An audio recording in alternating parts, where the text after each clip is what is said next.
नागरिक पार्क हो।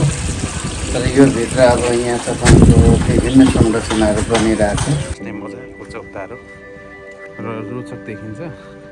यो पार्क चाहिँ अलि ज्येष्ठ नागरिक पार्कको त नभनौँ। हेलो मित्रहरू, म अहिले चाहिँ ज्येष्ठ नागरिक पार्क श्रम संस्कृति पार्कको क्षेत्रमा आएको छु र यहाँबाट देखिने दृश्य म तपाईँहरूलाई देखाउन गइरहेको छु। ल, श्रम संस्कृति पार्कको यो दोस्रो भाग, यो ज्येष्ठ नागरिक हो, ज्येष्ठ नागरिक पार्क। र यो एउटा काउन्टर जस्तो छ र यहाँबाट भित्र हेर्ने चाहिँ कस्तो अलि निर्माणाधीन अवस्थामा रहेको हुनाले पनि यहाँ चाहिँ कस्तो संरचना बन्दैछ भन्ने कुरा तपाईँ निहाल्न सक्नुहुन्छ। यहाँबाट यहाँ तल देखिरहेको दुईवटा घर चाहिँ एकदम पुर्खौली घर जस्तो छ। कस्तो हेर्दा पनि श्रम संस्कृति पार्कको ज्येष्ठ नागरिक पार्कमा रहेको निर्माणाधीन अवस्थाको यो घरहरू हो। र अहिले म तपाईँहरूलाई यहाँबाट यता गएर देखाउँछु कस्तो छ त्यहाँको दृश्यहरू। निर्माणाधीन अवस्थामा रहेको यो ज्येष्ठ नागरिक पार्क अहिले पनि यहाँको संरचनाहरू बन्दै गरेको देखिन्छ र यहाँ बडो अनौठो किसिमको एउटा टेक्नोलोजी प्रयोग गरिएको त नभनौँ, नयाँ किसिमको अथवा पुरानो किसिमको यो किसिमको चिजहरूलाई समर्थन गर्न। अब यही पार्क हेर्नु सक्छ, यहाँ बस्नको निम्ति बनाएको एउटा पलाइँचाको दृश्य हो होइन। यहाँ तलतिर एक किसिमले बस्ने ठाउँहरू यस्तो छ। अब यो घर पुरानो स्टाइलको, यो पनि बस्ने ठाउँ हो। यो ज्येष्ठ नागरिक पार्कमा हिँड्दा हिँड्दै थाक्यो भने यहाँ बस्ने पनि बनाइएको छ। बुकिङ गर्दै आउने ठाउँमा चाहिँ, हिँड्दै आउने ठाउँमा चाहिँ हेर्ने हो भने यहाँ चाहिँ हरिया टिनको प्लास्टिकको छाना लाएर बस्ने मजाको चौतारो, त्यही माथि पनि यो बाँसलाई विशेष गरी संरक्षण गरिएको भेटिन्छ। यो ज्येष्ठ नागरिक पार्क हो। यो सर्दु खोला नजिकै रहे तापनि यहाँनिर चाहिँ ज्येष्ठ नागरिकहरू घुम्नै आउँदाखेरि अथवा बच्चाहरू चाहिँ हिँड्न सकेन भने यहाँ आएर ठ्याक्कै बिसाउन पनि सक्छ। अब यो एक किसिमको पुरानो शैलीको घरको डिजाइनहरूमा बनाएको यो घर छ। यसमा बन्ने के हो त्यो चाहिँ एक्ज्याक्टली थाहा भएन। र यहाँदेखि तलतिर चाहिने एउटा मजाको एउटा गेट छ। यो गेट हेर्दा पनि ठ्याक्कै बडो रमाइलो र रोचक देखिन्छ। र यो पार्क चाहिँ अलि निर्माणाधीन अवस्थामै रहेको छ, त्यसैले म यहाँ भित्र जाने कोसिस गर्दैछु, बाटो हेर्दैछु। यहाँ चाहिँ पानीको ड्याम हो हजुर? पोखरी?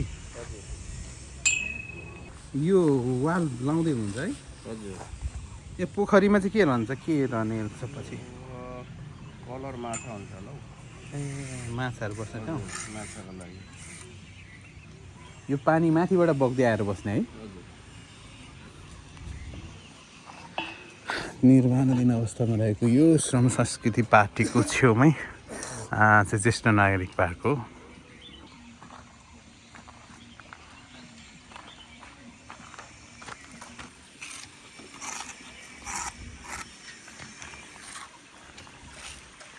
हामीसँग यो प्रोजेक्ट हेर्नुहुने एकजना हुनुहुन्छ, उहाँसँग कुरा गरौँ। हजुर नमस्कार। नमस्कार। हजुरको शुभ नाम? दिपेन्द्र राई। दिपेन्द्र राई। अहिले यो के बन्दै गरेको हो खास गरी? अब यो भन्नाले अब यहाँ धेरैवटा बन्दैछ। अब होल डिटेलको लागि चाहिँ अब बन्न त यो ज्येष्ठ नागरिक पार्क हो। तर यो भित्र अब यहाँ तपाईँको विभिन्न संरचनाहरू बनिरहेको छ। अब यसमा चाहिँ यो हाम्रो माछा पोखरी एउटा बनिरहेछ। यो तल्लो चाहिँ है? माछा पोखरी छ। अनि हाम्रो उतापट्टि हाम्रो यही प्यारामिटर फुटपाथको उता पछाडिपट्टि रिटेनिङहरू बन्ने क्रम छ। र यहाँदेखि मात्र चाहिँ यो फ्लाइओभर बन्दैछ। अब तपाईँको यहाँसम्म चाहिँ हाम्रो ग्राउन्ड लेभलमा चाहिँ बाटो, अब यहाँबाट चाहिँ तपाईँको फ्लाइओभर भएर माथि जान्छ। र यो चाहिँ तपाईँ यहाँ फ्लाइओभर हुनुपर्ने कारण चाहिँ बर्खा मासमा यो सबै ठाउँबाट माथि एउटा ठुलो पानी फिजिएर आउँछ। त्यसले गर्दा अब त्यहाँ बाटो बनायो भने पानी छेकिने अवस्था हुनाले त्यो पानीलाई आफ्नै प्राकृतिक बाटोमा बहन दिनको लागि चाहिँ हामीले त्यसलाई के अरे यो माथि यो फुटपाथ चाहिँ माथि पुलको रूपमा माथि उठाएर ल्याउँदैछ। हजुर। अनि यो घर जुन बनाएको छ नि यो चाहिँ पुरानो एक किसिमको जस्तो शैलीमा देखिन्छ। यो चाहिँ तपाईँको अब विभिन्न आफ्नो मौलिक भवनहरू पनि बनेको छ। अब विभिन्न संरचनाहरू छन् यहाँनिर। यो चाहिँ अब लिम्बू जातिहरूको आफ्नो पुरानो मौलिक भवन हो। उहाँहरूकै एउटा इच्छा र चाहनामा यसलाई चाहिँ मौलिक झल्काउने खालको र यसमा चाहिँ नयाँ प्रविधिहरू जोडेर बनाएको छ। यो जुन देखिरहेको घर होइन त यो मौलिक घर हो। त्यसमा अलिकति मौलिक देखाउन खोजेको चाहिँ तपाईँको आफ्नो जातीय धर्मअनुसारको अब सिलाम साकमाहरू झ्यालहरू अलिकति यो चाहिँ एउटा नमुना मात्रै भनौँ न होइन। अनि उहाँहरूको चाहिँ अब धर्मअनुसारको यो च्याप्रुङहरू कहिलेसम्म यो कम्प्लिट हुन्छ होला भन्दाखेरि? यो सिङ्गो पार्क होइन सिङ्गो पार्क चाहिँ यो सिङ्गो पार्क त यस्तो चाहिँ हेर्नुहोस् अब एक्ज्याक्टली डेट चाहिँ छैन। यो किन डेट छैन भने अब यो पूर्व तयारी यति बजेटले यो चिज यहाँ यसरी बन्ने भनेर त्यो योजना अनुसार छैन। अहिले यो कुनै सरकारी बजेटबाट त होइन नि है? त्यसमा सरकारी बजेटबाट केही पनि छैन।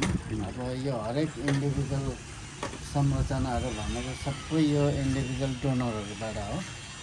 त्यसले गर्दाखेरि यहाँ केही छैन संरचना। सरकारी भनेको यो जमिन चाहिँ यो पार्क बनिसकेपछि चाहिँ यहाँ टिकट सिस्टम हुन्छ होला। यसको विशेष त्यसको प्रफिट चाहिँ कसले खान्छ? नगरपालिकाले हो कि अथवा के छ? अब यो मासतिर जस्तै हो। मासतिर बनिसकेको पुरानो पार्कहरू जस्तै अब यहाँबाट उठेको रकम भनेको उठ्नुभन्दा पनि यसको रेखदेख प्रायः अब ठुलो जिम्मेवारी चाहिँ नगरपालिकाले गर्छ। यसको संरक्षण भयो, रेखदेख भयो। त्यो भएपछि नगरपालिकाको कर्मचारीहरू यहाँ बस्नुहुन्छ, उहाँहरू तलबी रूपमै।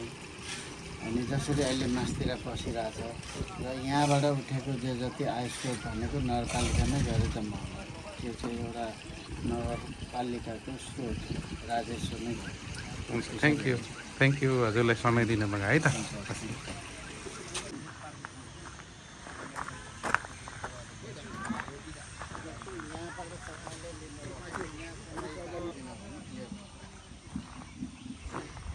हामी केही समय अगाडि तपाईँलाई जुन प्राकृतिक रूपमा पानी बग्न दिने तल र माथि चाहिँ यो ब्रिज टाइपको चाहिँ एउटा बन्दै गरेको जुन कुरा भन्नुभएको थियो यो चाहिँ ठ्याक्कै लोकेसन यही हेर्दाखेरि पनि अब प्रकृतिले संरक्षण गर्ने अथवा बर्खा समयमा यहाँ चाहिँ बढी मात्रामा पानीहरू बग्ने भएकोले गर्दा पनि यहाँ चाहिँ ब्रिज अथवा पुल जस्तो बन्दै रहेछ।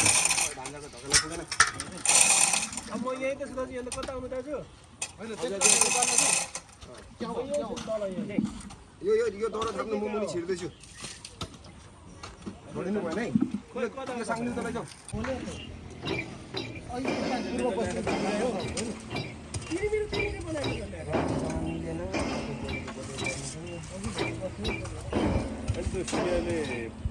के भन्छ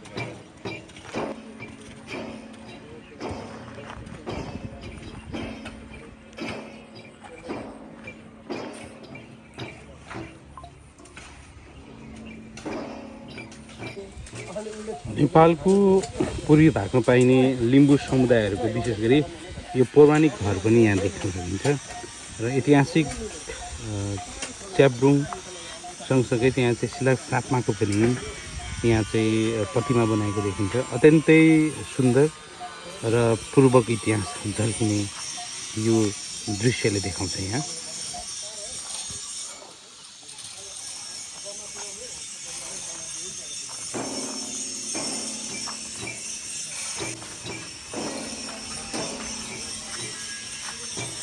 संस्कृति पार्क नजिकै बन्दै गरेको यो चाहिँ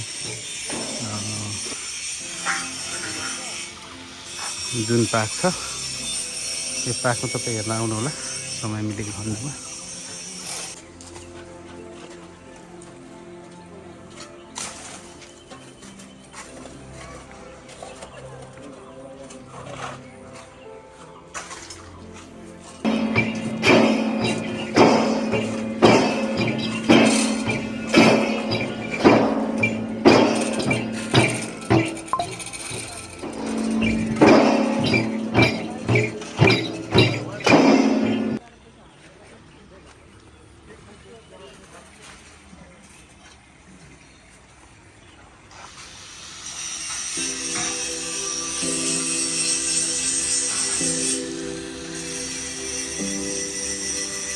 ज्येष्ठ नागरिक पार्कमा बन्दै गरेको नयाँ संरचना हो। श्रम संस्कृति पार्टीका केन्द्रीय अध्यक्ष अथवा पूर्व मेयर अहिले चाहिँ माननीय हर्क साम्पाङको यो अभियानमा उहाँको भिजनमा तयार बन्दै गरेको यो ज्येष्ठ नागरिक पार्क हो।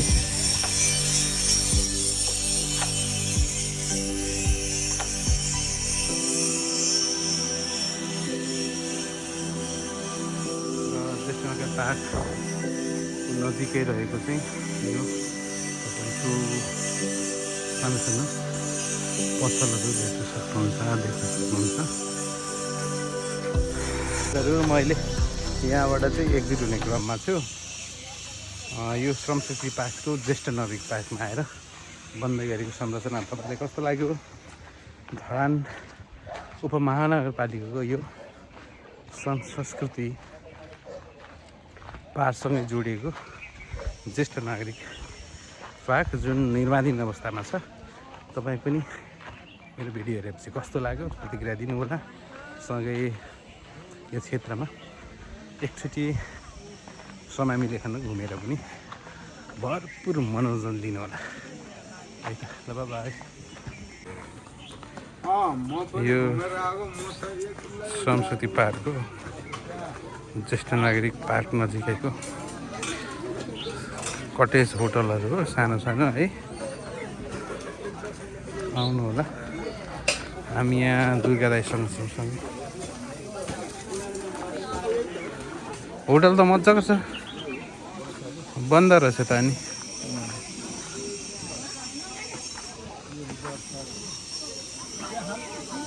खाम चिया त दाइ।